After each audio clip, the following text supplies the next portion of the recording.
ତୁମେ ଯେଉଁମାନଙ୍କୁ ଜାଣିନାହଁ ସେଇମାନଙ୍କର ଦୁଃଖ ଶୁଣିକି ତୁମକୁ କାନ୍ଦ ଆସିଯାଏ ଏବଂ ତୁମେ ସମସ୍ତଙ୍କ ଖୁସିରେ ବି ବହୁତ ଖୁସି ମଧ୍ୟ ହୋଇଯାଅ। ପିଲାଦିନରୁ ମୁଁ ତୁମକୁ ଦେଖି ଆସିଛି, ତୁମେ ଏହିଭଳି ଅଟ। ହଁ, ପିଲାଦିନରୁ ହିଁ ତୁମେ ଯେବେ ବି ମୋର ଦର୍ଶନ କରିବାକୁ ମନ୍ଦିର ଆସ, ତେବେ ବି ମୋତେ ଦେଖିକି ତୁମ ଆଖିରେ ଲୁହ ଆସିଯାଏ ଏବଂ ତୁମେ ଚିନ୍ତାରେ ପଡ଼ିଯାଅ କି ମୁଁ ଯେତେବେଳେ ବି ଭଗବାନଙ୍କ ପ୍ରତିମାକୁ ଦେଖୁଛି ମୋତେ କାହିଁକି କାନ୍ଦ ଆସୁଛି।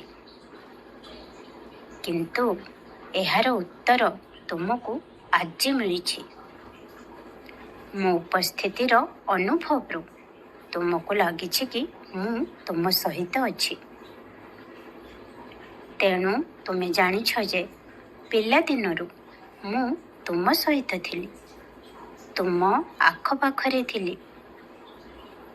କିନ୍ତୁ ଆଜି ମୁଁ ତୁମକୁ ଏହି କଥାର ଅନୁଭବ କରାଉଛି କି ମୁଁ ଥିଲି, ମୁଁ ଅଛି ଏବଂ ମୁଁ ସର୍ବଦା ରହିବି। ଏହା ତ ମୋ ପ୍ରତି ତୁମର ଭଲ ପାଇବା, ଯାହା ତୁମକୁ ପିଲାଦିନରୁ ଖୁସିର ଲୁହ ଆକାରରେ ମୋ ସହିତ ଯୋଡ଼ିକି ରଖିଛି। ଆରେ, ତୁମ ଭଳି ଏକ ସନ୍ତାନ ପାଇ ମୁଁ ମଧ୍ୟ ବହୁତ ଖୁସି। ତୁମେ ଯେଉଁ ଏତେ ସାରା ଭଲ ପାଇବା ମୋତେ ପ୍ରତି ମୁହୂର୍ତ୍ତରେ ଦେଉଛ, ତାହା ପାଇଁ ମୁଁ ତୁମ ପାଖରେ ସର୍ବଦା ଋଣୀ ହୋଇସାରିଛି।